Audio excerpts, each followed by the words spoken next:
mad at the crew, but I asked for real water in here 30 minutes ago and never got it. Crew's in trouble again. You know, I've read a lot of mythology, and it's archetypes of human potential and ideas. That's why things that ancients envisioned 5,000 years ago has basically come true, because we are made in the image of God, little g. What we envision with enough of a technological platform, enough energy, and enough will, we can do. But look up, where did the legend of Pandora's box come from? I can't remember what culture. Was it the Greeks? Was it the Babylonians? I can't remember. Of course, they all kind of have the same stories. But regardless of whether you think that's real in mythology, which obviously it's an archetype, we are at Pandora's box past that. Whether you believe Atlantis existed or not, like Plato said it did 2,300 years ago, they've dug up most of what he said. Where he said Troy was, they didn't believe it until they got ground-penetrating radar and found a huge city buried, in mudslides, just like he said. So whether Atlantis existed or not, we are at an Atlantean moment where we have godlike power, but our same stupid, primitive brains at some point. So yeah, that's Greek mythology. So the last thing I think that came out of the box was hope. So much bad came out before. But make no mistake, Pandora's box is open. I mean, look at this. The AI just created viruses not found in nature. That's called alien. And then you've got all these companies creating synthetic life that reproduces and eats. That's called alien. So whether people say are aliens from foreign planets real, I don't know. But have we created aliens here on Earth? You bet your boots we have. So, Mike, I interrupt a lot, but I want you to take, because you're really good when you get turned loose. I'm not going to interrupt you for 10 minutes. It's 1:35 now till, this will be a record, till 1:46. Get into all of this. Am I right? Pandora's box is open.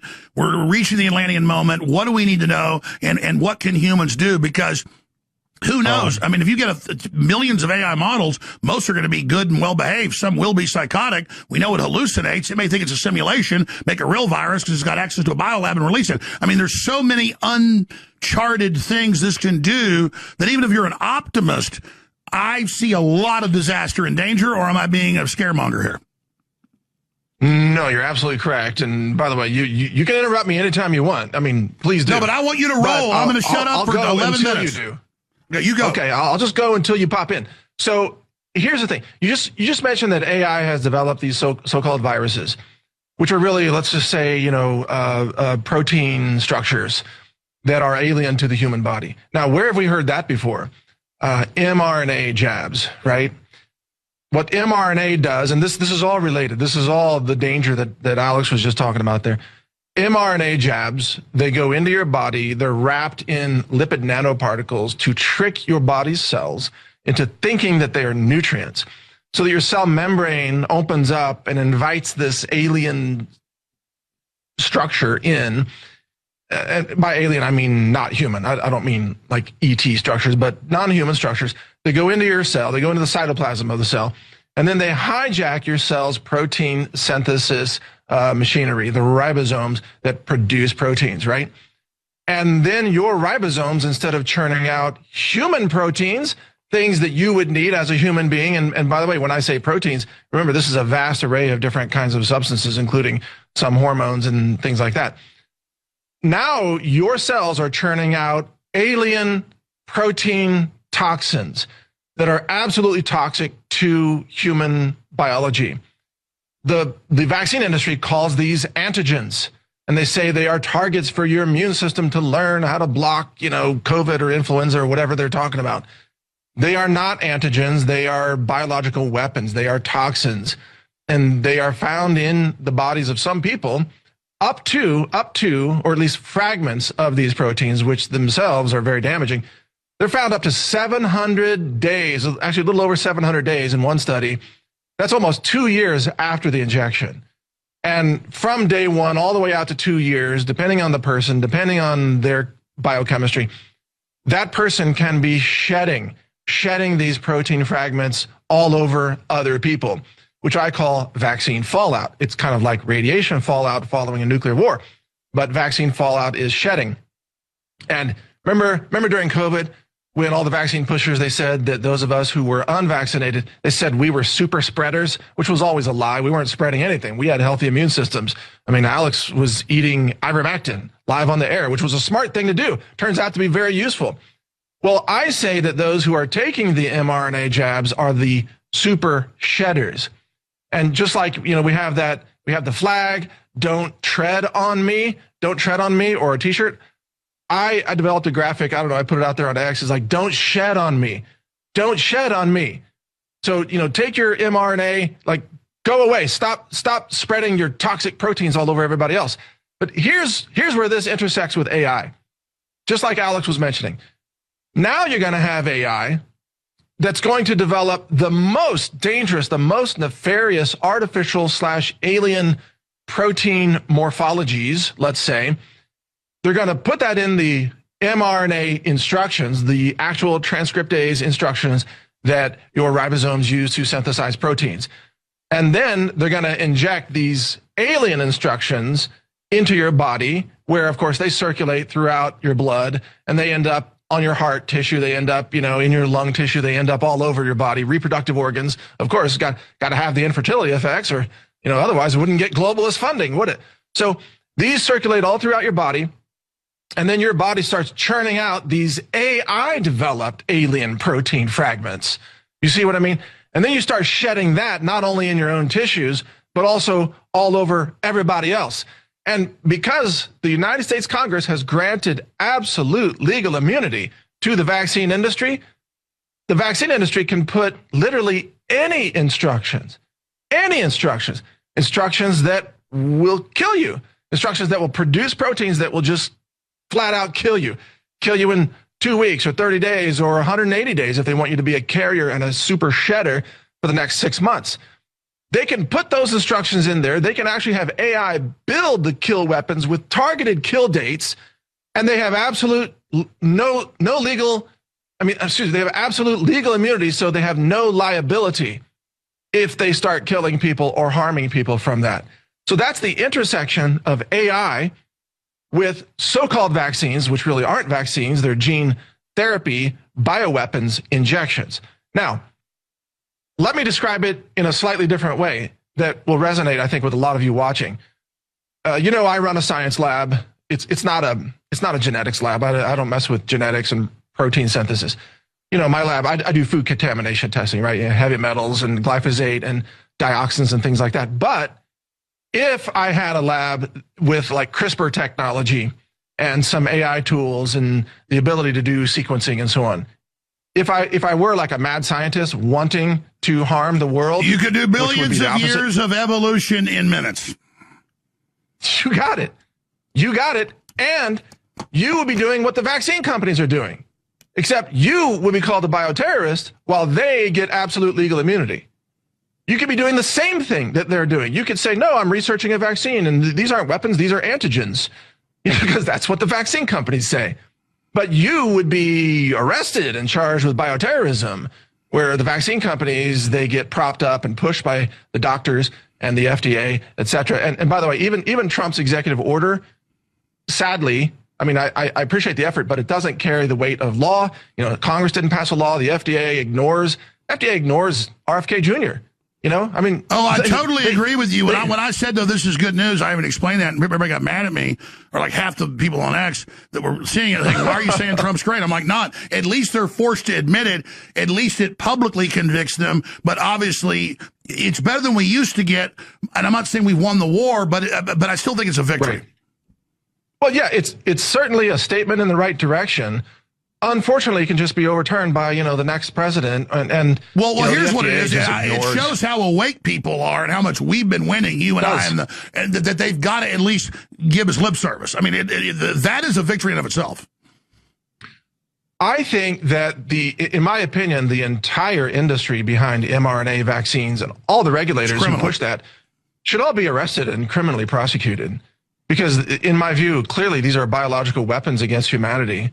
And we would be much better off as a nation. The fact that they shed alone violates informed consent. That it's a technology of genetic rape. You said this like 6 years ago. It was confirmed 2 years later that these mRNA totally drag in other DNA, how they're produced, and do cause mutagenic effects. So it rapes everyone. It sheds. It should be outlawed immediately. Well, I've even had people ask me, well, how do you know it sheds? Well, have you ever heard of DNA forensics? They analyze the crime scene and they're admitted 2 years in. DNA. Pfizer admitted 3 years ago that the damn thing sheds. And you saw I know you covered this, Senator Ron Johnson released some of the text from Fauci admitting that he knew that these shots are basically, abortion drugs in a shot. And the studies, the first trimester of the mRNA showed an 82% spontaneous abortion rate. Yeah. It's like an abortion pill in a By the way, syringe. you and I covered that even before the New England Medical Journal did, and we got attacked saying it was fake when it came out. Now all confirmed, vindicated again. Totally confirmed. In fact, this is one of the reasons why I enjoy coming on your show, because you give me the leeway to really tell people what's coming years down the road.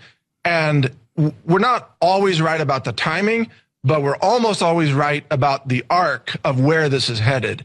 Sometimes it takes longer, sometimes it happens more quickly. But where this is headed is not in question.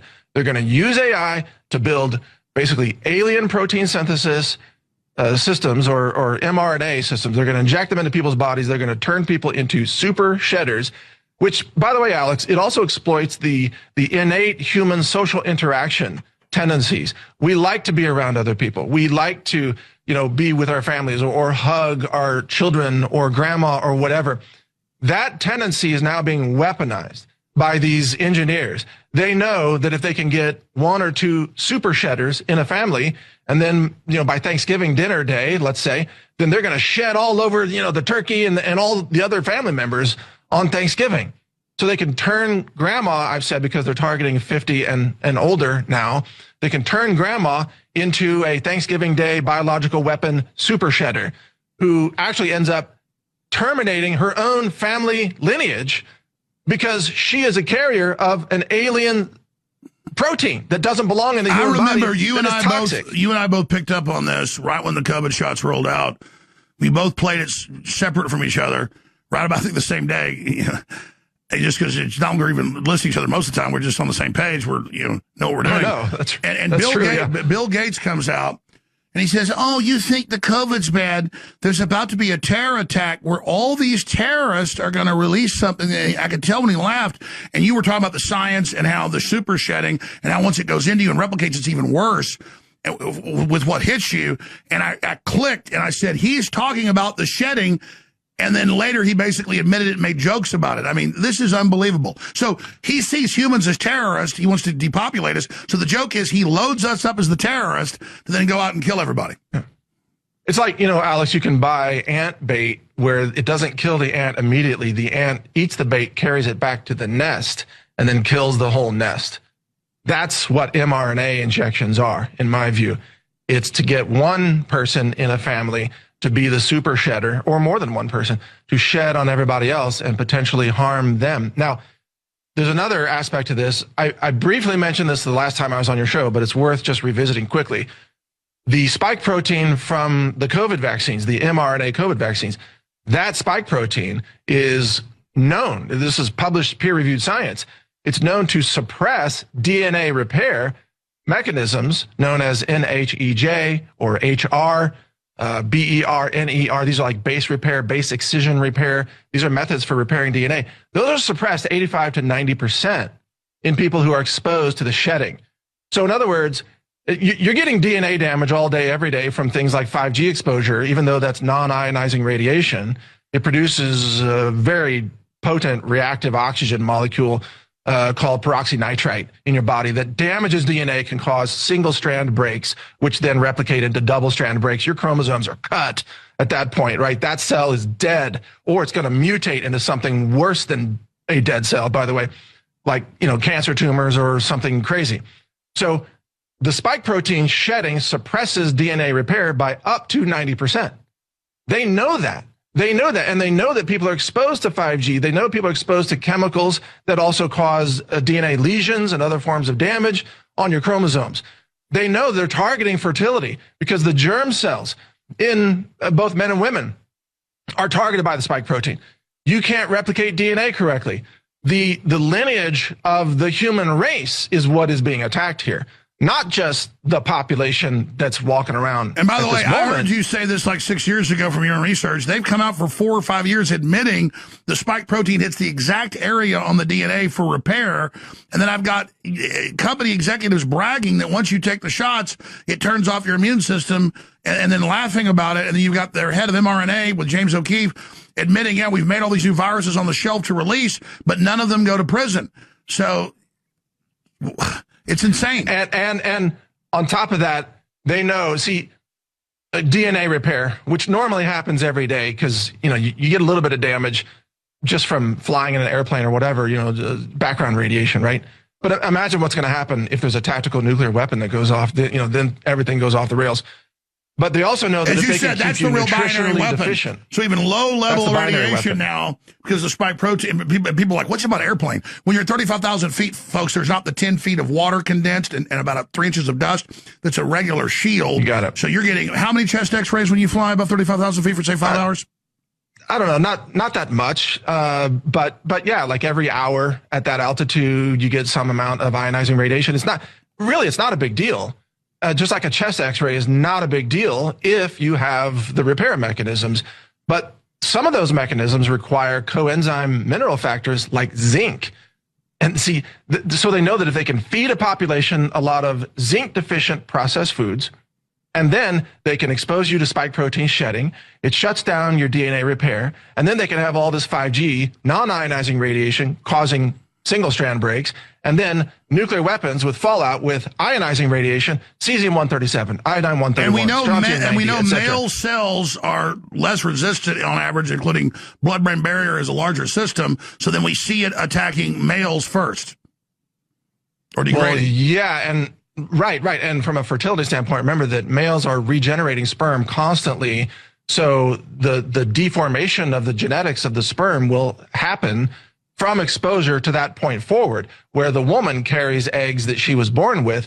So those could be sort of pre-fallout eggs, if I can say that on your show. I mean, from your study, why do you think God made male mammals physically stronger and, let's just say, problem-solving more advanced, but females are much stronger? That makes perfect biological sense because they got to be tougher because they're taking care of babies and things.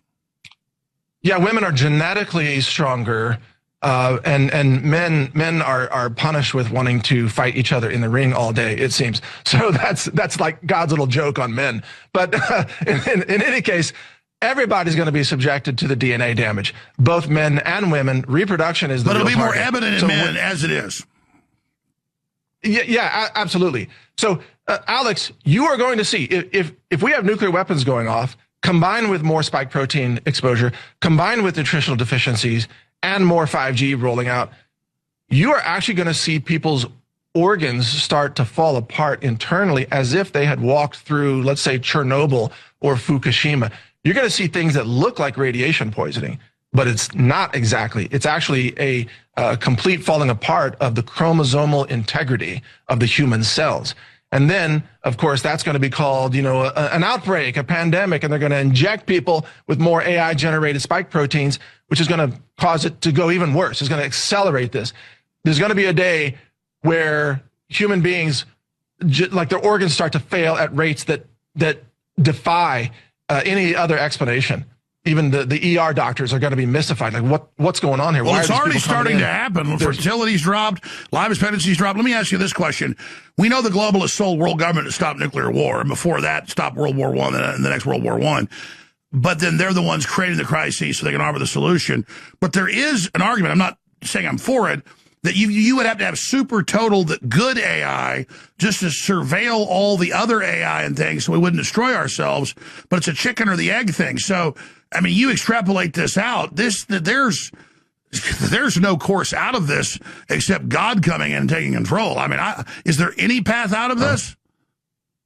There's a path of a surviving remnant of humans that can make it through this. But believe me, Alex, people who don't know anything about, let's say, nutrition, who don't know about the bioweapons, who don't know about the AI, the real agenda of replacing humans, those people are not going to make it. I mean, we are actually, Alex, just the mass famine that we're going to see next year. from the lack of fertilizer is a big deal. And the migrant Hundreds flows? of millions. Yeah, absolutely. The human osmotic pressure, as Michael Jan says. If people thinking what you saw in Morocco 2 weeks ago was a big deal, that's nothing. Oh, that's nothing.